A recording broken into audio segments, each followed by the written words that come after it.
On the afternoon of January the 8th of 2019, the Lafayette Police Department in Indiana searched a home for a fugitive on an outstanding warrant. Among the officers who were raiding the residence with their weapons drawn were Lane Butler and her partner, Aaron Wright. They didn't find the suspect, and as they were leaving the home, a large dog at the house escaped its cage. It charged Wright and Butler. As the latter made her way out the door, Wright, who was behind her, was attacked by the dog. The officer momentarily lost his composure and fired his handgun, hitting Butler in the back. She was wearing a bulletproof vest, but the round hit her above the right shoulder. As shown in body cam footage, Butler collapsed in front of the home as other officers made their way to the scene and asked what happened. They assisted her as Wright ran to intercept another police vehicle responded to the scene, and the wounded officer was helped inside. Butler, who was days from celebrating her 3-year anniversary with the force, was taken via ambulance to the Franciscan Health Lafayette East. She'd remained conscious throughout the incident, and her injuries weren't reported as life-threatening. Lafayette Police Chief Patrick Flannelly reported that she was demonstrating tremendous courage and strength during her recovery. Wright wasn't expected to be reprimanded, as Flannelly confirmed that the shooting had been an accident. Number 6. Denis Bakov and Vladimir Sherov, commercially developed in New Zealand by Zorb Limited in the mid-1990s. Zorbing, or globe riding, became a popular recreational activity around the world. It typically involved riders moving freely or being secured in the inner capsule of a large, lightweight orb made of plastic. The inflated orb was either rolled down hills, on water, or along the ground. 27-year-old Denis Bakov and Vladimir Sherov, aged 33, decided to try zorbing while visiting the Dombai Resort Complex in Russia's North Caucasus Mountains. A clip would show a ride operator pushing the two men down a slope. On January the 3rd of 2013, another worker was expected to catch them at the other end, but was unable to do so as the giant inflatable ball veered off its track and gained speed. As shown in a clip, it lurched right, then went left, crossed the slope and started rolling on the side of the mountain before disappearing out of the camera's view. The two men remained trapped inside the ball as it plunged down the Ganashirsky Gorge. It kept rolling, bouncing off slopes and being battered by rocks for about a mile. A subsequent report from the Stavropol edition of Komsomolskaya Pravda newspaper wrote of the men inside that whatever they felt falling down the slope, it is hard even to imagine. Some compare the pressure to what cosmonauts feel. The orb came to a stop on a frozen lake called Peacock's Eye. Rescuers trekked through woodland and treacherous terrain to reach the two men. Bakov had suffered a broken neck and a broken spine. He was still alive when rescuers found him, but succumbed to his injuries on the way to the hospital. Sherov miraculously survived only with cuts, bruises, and a concussion. He was later released from the hospital. An investigation was launched to determine if the zorbing operators had been criminally negligent. In a statement, Zorb Limited criticized multiple aspects of how the ride had been organized. The company distanced itself from the Russian ride runners, noting that they hadn't used official Zorb equipment, that the lack of berms to stop the globe was absolutely prohibited, and that the choice to globe ride in mountainous, rocky, and snow condition was very dangerous. Number 5. Aaron Henderson incident. 40-year-old Florida man Aaron Henderson was on site at the Polk County North Central landfill on May the 4th of 2022. Henderson was a traffic controller at the landfill and had been employed by Certitemp, a company in contract with the county. At the end of the workday, an unnamed colleague of his was parking a bulldozer for the night. He drove the machine up an embankment and began turning it around upon reaching level ground. It was at that point that the bulldozer operator realized he'd run over a porta potty. He jumped out to check if anyone was inside and found Henderson unresponsive. The father of 3 suffered crushing injuries and was pronounced dead at the scene. It would emerge that the bulldozer operator had been driving the machine with its blade raised 3 to 4 feet off the ground. That aspect, coupled with the angle of the slope, meant that his view was obstructed. He never saw the porta potty and drove over it while Henderson was inside, only stopping upon hearing a loud crumbling sound. The Occupational Safety and Health Administration announced it would look into the matter, but the sheriff's office described Henderson's passing as a tragic industrial accident. Number 4. Daman Hammond. Leading up to December of 2019, Englishman Daman Hammond had become known for walking around Nottingham dressed as Batman's nemesis, the Joker, and causing various crimes. He'd amassed drug-related charges as well as other counts stemming from terrorizing retail staff and residents, or from disorderly conduct towards law enforcement. In one incident, Hammond had struck a police officer on the forehead while obstructing a drug search, and in another, he waved a gun-shaped cigarette lighter while standing among traffic. Ironically, some of Hammond's offending took place just 6 miles away from the village of Gotham in Nottinghamshire. The man amassed convictions for 110 offences and at one point appeared in a police mugshot in a distinctive purple jacket, green shirt, and makeup meant to mimic the comic book villain. Enhancing his erratic, antisocial, and criminal behavior was the fact that Hammond had a long history of drug abuse, as well as a history of mental health problems. He'd been prescribed antipsychotic medication but reportedly didn't always take it. The 31-year-old's offending culminated on December the 30th of 2019. Hammond, who'd been smoking the synthetic Class B drug Mamba for 3 days, started shouting from his window at 2 council workers who were clearing up a TV below his first-floor apartment. He then wrapped a bowling ball in a pair of jeans and dropped it out of his window. It fell on worker Mark Poyser, causing him to collapse and bleed profusely from a large wound on his head. Poyser suffered a fractured skull and life-altering brain trauma. He experienced lasting changes in his personality, and more than a year since the attack had to wear a card explaining to members of the public why his behavior appeared odd. In the attack's immediate aftermath, a standoff ensued between Hammond and the police. He refused to come down from his window ledge, threw items at officers, and threatened them with a hammer. Hammond eventually dropped down and was arrested. He was subsequently found guilty of grievous bodily harm at Nottingham Crown Court. Judge James Sampson told the Joker wannabe, "You are an antisocial, threatening, and violent individual, and your behavior is escalating in terms of seriousness." In February of 2021, he was sentenced to 16 years, 12 of which would be in custody and 4 on extended license. Number 3. Dr. Jerry Teague.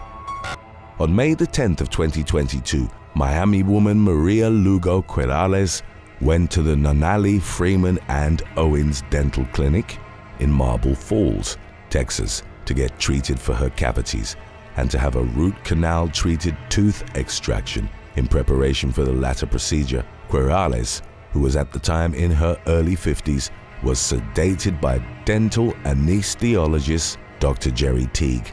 In the moments that followed, she went into cardiopulmonary arrest. Quirales was revived, but the oxygen cutoff that she'd experienced left her with permanent brain damage and needing round-the-clock care. As of January of 2024, she remained at a specialized neurological rehabilitation facility in Florida, requiring artificial feeding and mechanical ventilation through a tracheotomy. A 911 call was placed in the immediate aftermath of her medical emergency. When Marble law enforcement arrived at the scene, Officer Scott Delaney was stunned to see Teague at work. The officer told a colleague where he knew Teague from, and the second officer was heard on body cam replying, "Are you kidding me?" The previous evening, Delaney had responded to a missing persons report involving the anesthesiologist. Teague's wife had called the police after he'd failed to return from an after-work walk. She told Marble law enforcement that the doctor's mental capacity had been gravely affected by his recent pancreatic cancer diagnosis, which gave him less than a year to live. Delaney was still at the scene when Teague came back to the residence roughly 45 minutes after the missing persons report had been filed. He claimed to have become dehydrated and disoriented before someone on a golf cart gave him a ride home. In spite of his compromised mind state, Teague went to work as normal the following day, with Corrales being his only patient. She had no idea that the man sedating her had been a missing person just hours prior. The anesthesiologist critically dropped the ball as he'd not only failed to intubate Corrales but also administered a potentially fatal cocktail of drugs, including midazolam, lidocaine, and 400 micrograms. Another specialist in the field described it as a huge dose for somebody who is having a tooth extracted. Moreover, it was reported that the tooth extraction wasn't even necessary. Corrales nearly died on the operating table, and Teague explained his actions as confusion stemming from the hour-long delay of one of his colleagues. Teague told the police the late start became confusing because we were trying to induce her at a time when she's already supposed to be asleep. An investigation was launched, but roughly 2 weeks after the incident, Teague passed away from pancreatic cancer. Corrales' husband sued the dental clinic for allowing the compromised anesthesiologist to work, and the suit was ongoing as of the latest updates on the matter. Today's topic was requested by Hudson4469. If you have any other topics you'd like to learn about, subscribe and let us know in the comments section below. Number 2. Incident in Meadville.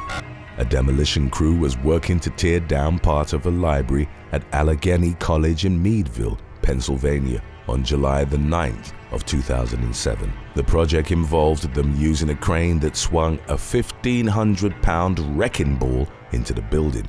At some point, the cable snapped and the massive ball, which measured 3 feet across, dropped into the street. It started rolling downhill and bounced from curb to curb, damaging over a dozen vehicles in the process. The wrecking ball came to a stop in the trunk of a car that was idling at a light in an intersection. The strike caused a chain reaction accident with 2 other cars. 20-year-old Alex Habe, a junior at Allegheny College, told the media, "All of a sudden the back windshield exploded and I hit the car in front of me." Only minor injuries were reported in the incident. Commenting on what he'd seen at the scene, Meadville police officer Brian Joseph reported, "I couldn't believe it when I walked back and saw this giant wrecking ball sitting in the trunk of the last car." Things can get spicy when those you rely on drop the ball. But what happens when there's alcohol involved? Well, if you haven't seen it yet, stay tuned till after number 1 to watch our episode on 13 ladies who got a little too lit. Number 1. Patrick Edward Meyers. In September of 2012, 2 soldiers who were stationed at Fort Hood in Texas were watching a football game at a home in Killeen. The 2 men, Specialist Patrick Edward Meyers and Private First Class Isaac Lawrence Young, had reportedly been drinking throughout the evening. At around 10 p.m., Young started hiccuping. Meyers jokingly pointed his handgun at him, but the weapon abruptly discharged and Young was shot through the eye. When the emergency services arrived at the scene, the soldier was bleeding profusely. While in critical condition, Young succumbed to the gunshot wound on the way to Skylark Field. where he was to be airlifted to Scott and White Hospital in Temple.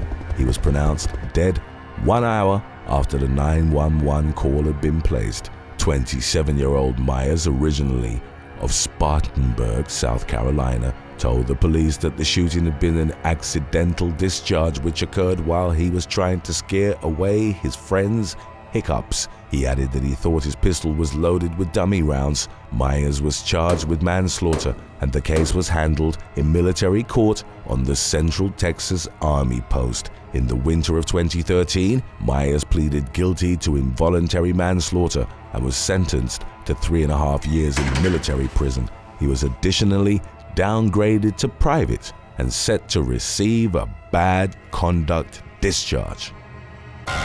Shortly before 1 a.m. on May the 30th of 2023, police were dispatched to 11th Street and Washington Avenue in Miami Beach, Florida, after receiving reports of a vehicle speeding and weaving through traffic. Witnesses told officers that they'd seen a gray Mercedes-Benz hit a motorist on a moped. The unnamed motorist sustained very serious but non-life-threatening injuries, including a spinal fracture and a kidney laceration, and was transported to a hospital. When the vehicle was finally pulled over, an officer approached the driver, 28-year-old Danielle Lee Curiel, famously known as singer Danny Lee. He detected a strong odor of alcohol from the vehicle. According to a police report, Curiel's responses were sluggish and she seemed intoxicated. Curiel said that she'd been driving from a Memorial Day party and denied hitting a motorist or consuming any alcohol. She then agreed to take a field sobriety test and failed it. An empty tequila bottle was later recovered from the vehicle as well.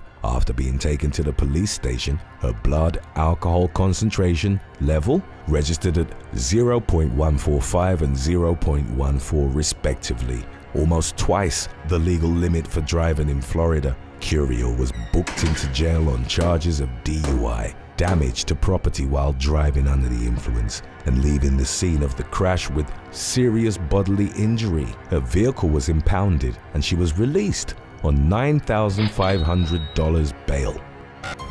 Number 12. Ralitza Ivanocha.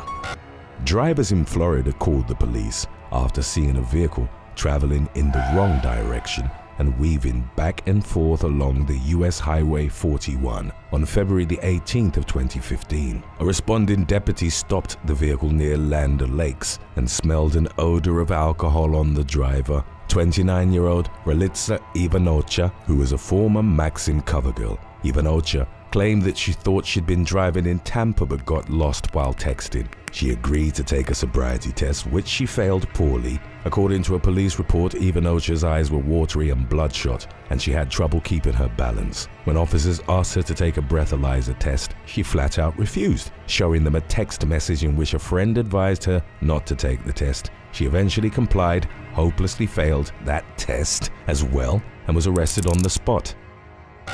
Number 11. Twerking against an officer.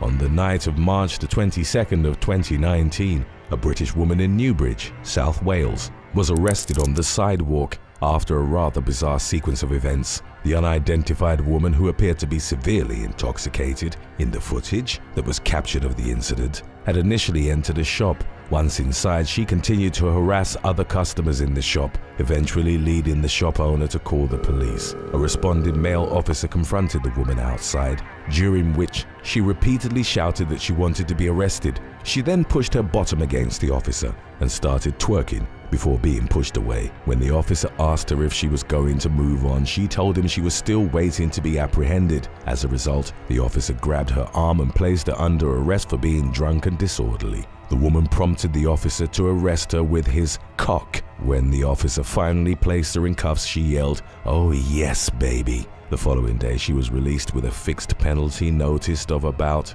$100. Number 10. Carmen Mata. On July the 3rd of 2017, a California woman was arrested after acting erratically at the intersection of Pacific Avenue and West Anaheim Street in Long Beach. An officer had responded to a call regarding a woman obstructing the roadway. Upon arrival, the officer found 22-year-old Carmen Mata in the middle of the road yelling at motorists. Marta attempted to open the police car and cursed at the officer before returning to the middle of the intersection. The officer exited his patrol car and tried to detain Marta, but she refused to follow his verbal commands and even attempted to grab his baton. The officer eventually detained her. After the incident, the woman was transported to a local hospital due to her level of impairment. An investigation revealed that she was intoxicated and under the influence of unknown narcotics. She was later booked into jail on charges of felony resisting an executive officer and 3 misdemeanor counts of resisting, delaying, or obstructing a peace officer. Number 9. Krie Gardner. In 2013, 23-year-old Krie Gardner from Coventry, England, stole her date's car rather than his heart, according to the Daily Mirror. While her date, Lee Collins, drove her home, he had stopped at a gas station to buy cigarettes. Gardner tried to drive off with the vehicle but clipped a passerby before crashing into a rack of 4 quart gas bottles at the gas station. Responding law enforcement found that her blood alcohol concentration was more than 3 times over the drink-drive limit. Gardner later pleaded guilty to vehicle taking, having no license or insurance, and excess alcohol. She received a 12-month supervision order and an 18-month driving ban. Number 8.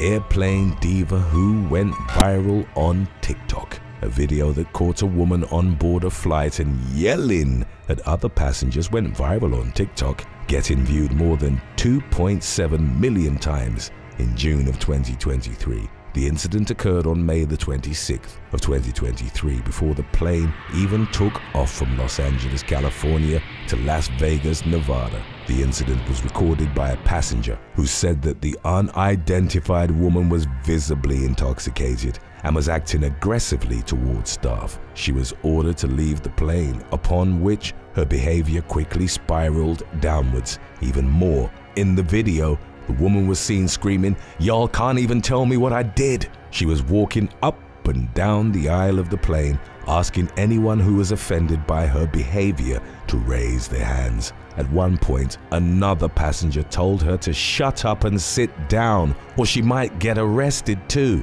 The woman replied saying, "I didn't do shh." Moments later, another passenger can be heard yelling, "You're out of your mind!"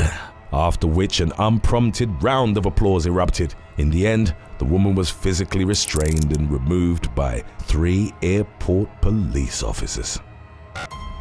Number 7. Lee.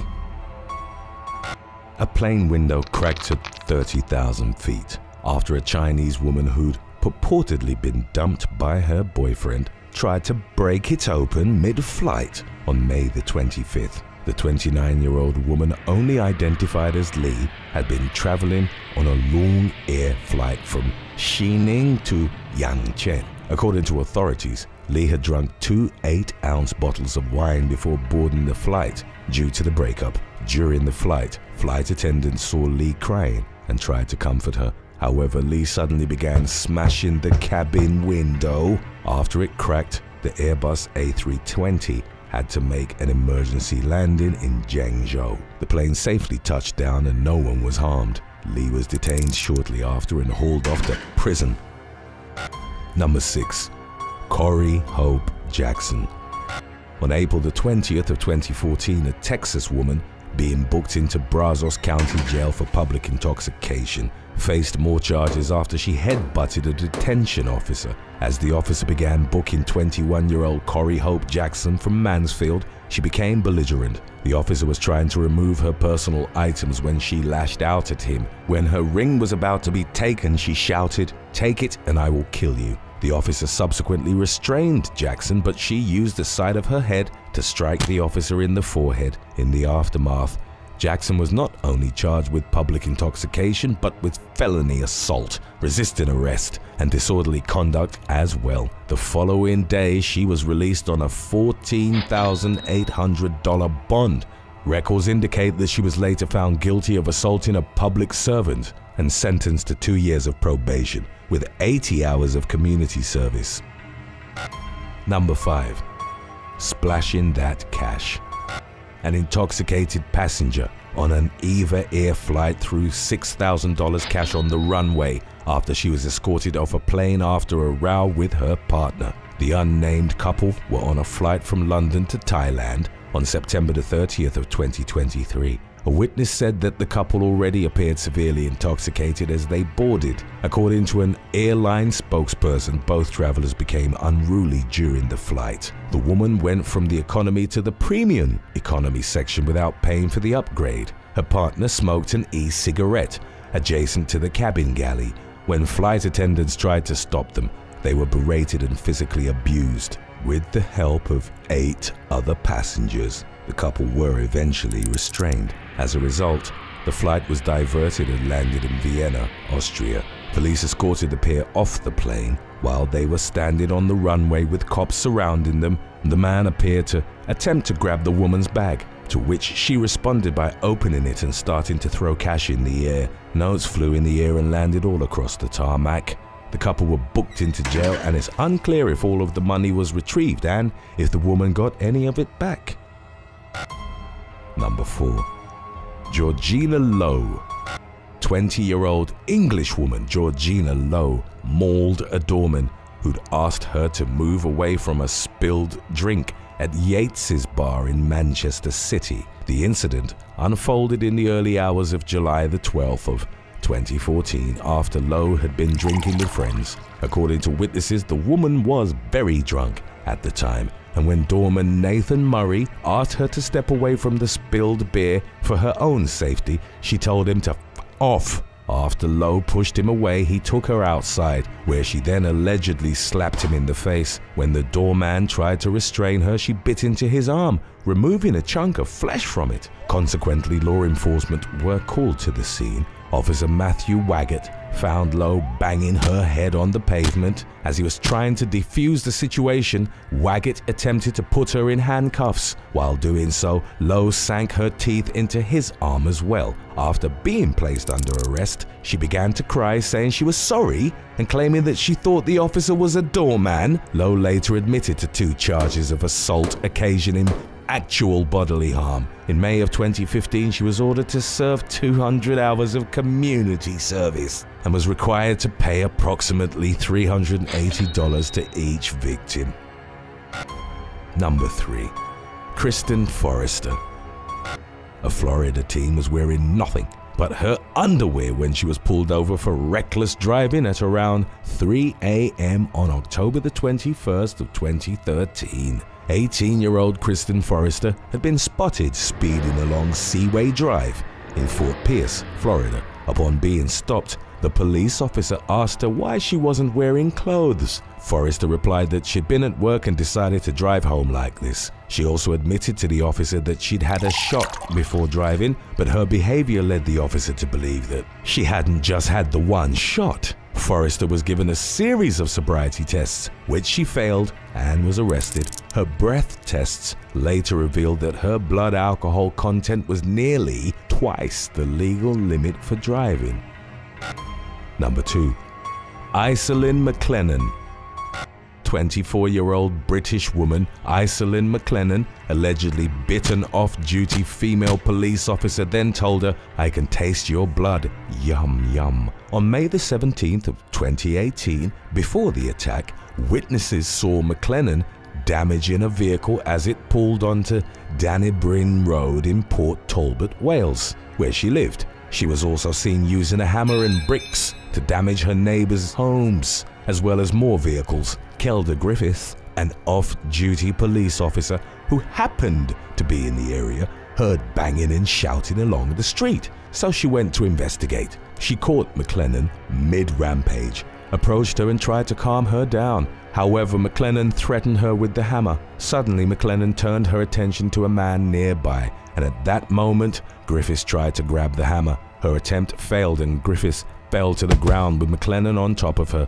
McKeown started gouging at the policewoman's eyes before biting her and pulling out a clump of her hair. Despite her hand being in plaster from a previous injury, Griffiths managed to kick McKeown away, remove the hammer from her, and run into a residence before more on-duty police officers arrived.